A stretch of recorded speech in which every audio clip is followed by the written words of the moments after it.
Hello everyone, मेरा नाम है अमित और स्वागत है आपका हमारे चैनल कौटिल्य कॉमर्स में।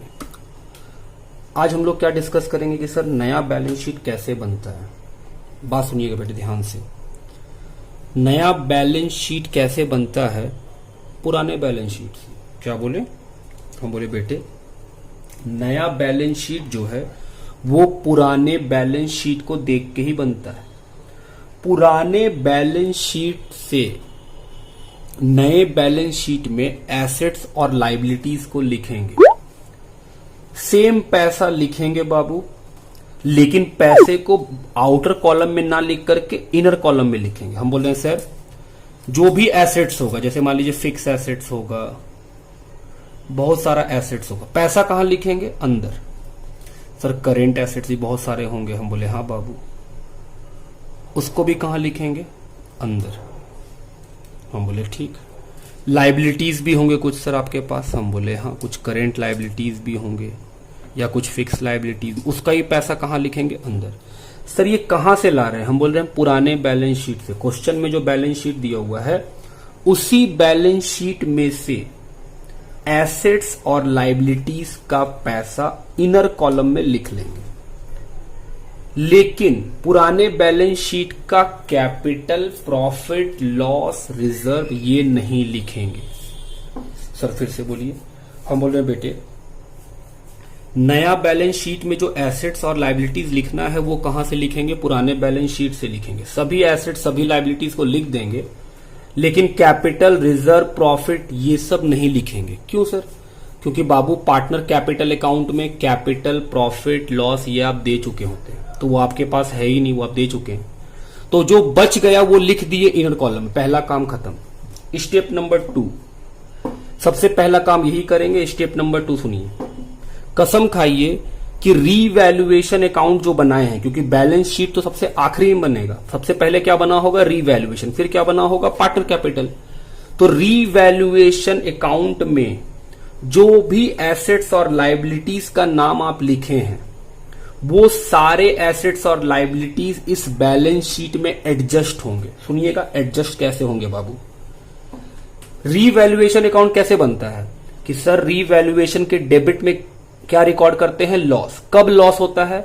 जब एसेट्स डिक्रीज करता है, लायबिलिटी इंक्रीज करता है। इसका मतलब यह हुआ कि रीवैल्यूएशन के डेबिट साइड में डिक्रीज इन एसेट्स है और इंक्रीज इन लायबिलिटी है। हम बोले हाँ। तो बाबू रीवैल्यूएशन अकाउंट के डेबिट साइड में अगर कोई एसेट्स है तो वो इस बैलेंस शीट में माइनस होगा। क्यों? क्योंकि वो डिक्रीज दिखा रहा है, तो यहां डिक्रीज कर देंगे। और अगर रीवैल्यूएशन अकाउंट के डेबिट साइड में कोई लायबिलिटी है बाबू, तो वो क्या इंडिकेट कर रहा है? इंक्रीज, तो वो लायबिलिटी में प्लस कर देंगे। आप बात समझ रहे हैं कि हाँ सर रीवैल्यूएशन प्लस हो सकता है, रीवैल्यूएशन माइनस भी हो सकता है।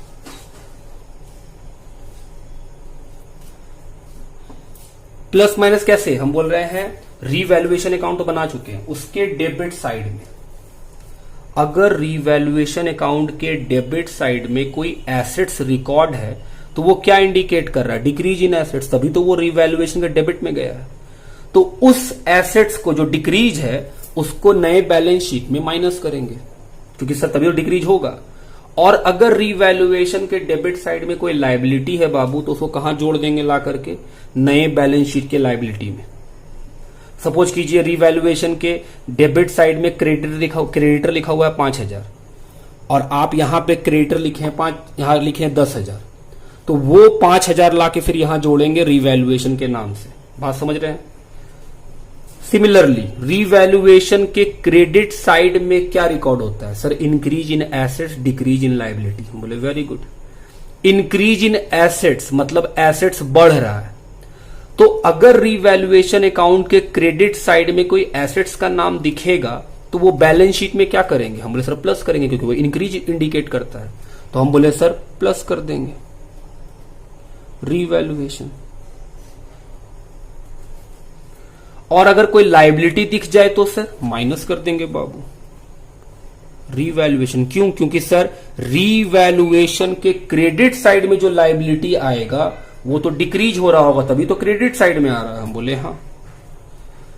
2 स्टेप दूसरा स्टेप क्या बोले, हम बोले बाबू सबसे पहला स्टेप क्या था, अभी खत्म करना है हम लोग यहीं पे याद करके एकदम, इस सर लोग एकदम पता चल जाए बैलेंस शीट कैसे बनता है। हम बोले पहला स्टेप है पुराने बैलेंस शीट का एसेट्स और लायबिलिटीज यहां लिख दीजिए, लेकिन पुराने बैलेंस शीट का कैपिटल, प्रॉफिट, लॉस, रिजर्व यहां नहीं आएगा। लॉस के 4 नाम थे, याद दिला रहे हैं, लॉस के नाम थे sir goodwill, PL of asset side, advertisement suspense, deferred expense. हम बोले हाँ, तो सर इन आइटम को छोड़ के एसेट्स लायबिलिटीज का पैसा कहां लिखेंगे, इनर कॉलम में, आउटर कॉलम में नहीं लिखेंगे, इनर कॉलम में लिखेंगे। स्टेप 2, रीवैल्यूएशन का हर आइटम नए बैलेंस शीट में एडजस्ट होगा। कैसे होगा वो सुनिए। रीवैल्यूएशन के डेबिट साइड में क्या रिकॉर्ड होता है sir, decrease in assets, increase in liability. तो रीवैल्यूएशन अकाउंट के डेबिट साइड में जितने भी एसेट्स दिखेंगे वो नए बैलेंस शीट में माइनस होंगे, और रीवैल्यूएशन अकाउंट के डेबिट साइड में जो लायबिलिटी दिखेंगे वो सर नए बैलेंस शीट में ऐड होंगे, प्लस होंगे। सिमिलरली रीवैल्यूएशन के क्रेडिट साइड में क्या रिकॉर्ड होता है, increase in assets, decrease in liability. नाम से समझिए सर वो इंक्रीज हो रहा है तो प्लस करना होगा। तो हम बोल रहे हैं सर रीवैल्यूएशन अकाउंट के क्रेडिट साइड में अगर कोई एसेट्स का नाम होगा तो वो नए बैलेंस शीट में आके ऐड हो जाएगा, और अगर किसी लायबिलिटी का नाम रीवैल्यूएशन अकाउंट के क्रेडिट साइड में होगा तो वो सर नए बैलेंस शीट में आके माइनस हो जाएगा। ठीक बात। क्या ऐसा हो सकता है सर कि रीवैल्यूएशन अकाउंट में कोई आइटम हो जो नए बैलेंस शीट में हमको दिख ही नहीं रहा है प्लस माइनस करने के लिए? हम बोले हाँ।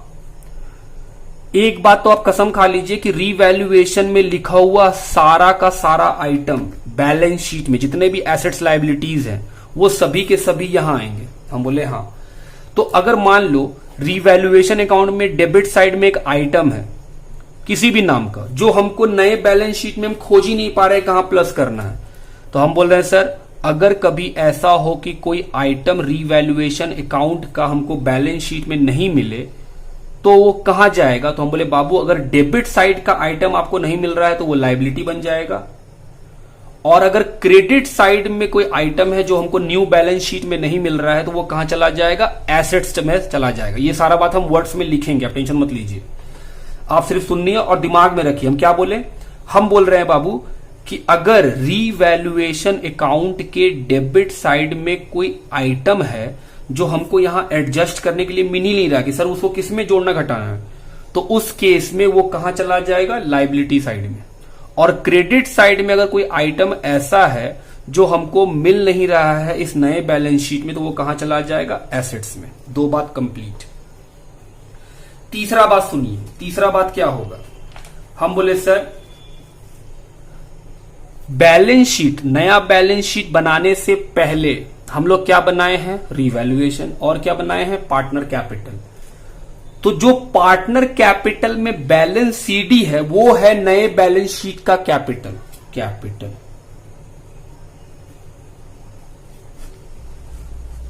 ये क्या है सर? हम बोल रहे हैं बाबू ये है बैलेंस सीडी। अब आप सोचिएगा हम क्या बोले सर, तीसरा बात क्या आता है इसमें? हम बोले बाबू पार्टनर कैपिटल अकाउंट में जो बैलेंस सीडी आता है वो है नए बैलेंस शीट का कैपिटल। सर बैलेंस सीडी तो 2 जगह आ सकता है, डेबिट साइड में भी टू बैलेंस सीडी या फिर क्रेडिट साइड में बाय बैलेंस सीडी। हम बोले बाबू अगर टू बैलेंस सीडी आया तो वो एसेट साइड का, और अगर by balance CD to balance CD आया तो लायबिलिटी साइड का, और अगर by balance CD credit side में आया तो वो कहां चला जाएगा? एसेट साइड का। फिर सुनिए थर्ड स्टेप, कैपिटल।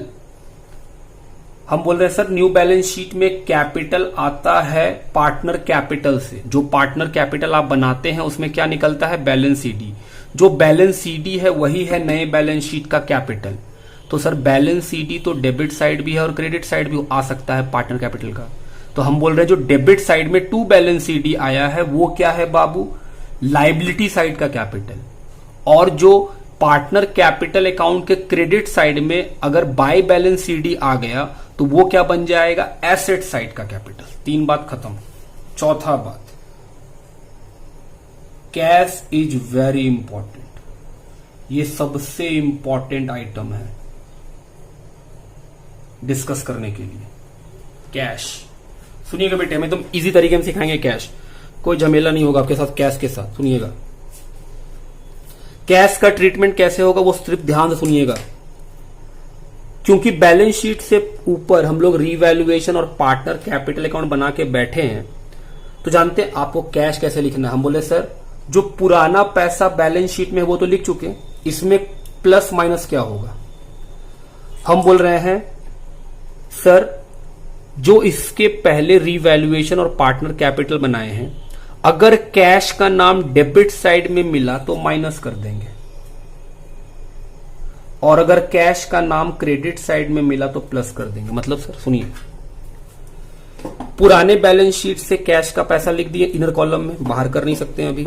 हम बोले हाँ, अब इसमें कुछ प्लस माइनस हो, क्या प्लस माइनस। सुनिए, रीवैल्यूएशन अकाउंट का दो साइड है, एक डेबिट एक क्रेडिट। अगर मान लीजिए रीवैल्यूएशन के डेबिट साइड में कैश नाम से दिखा तो माइनस कर देंगे, और क्रेडिट साइड में कुछ कैश नाम से दिखा तो प्लस कर देंगे यहीं पर इनर कॉलम में।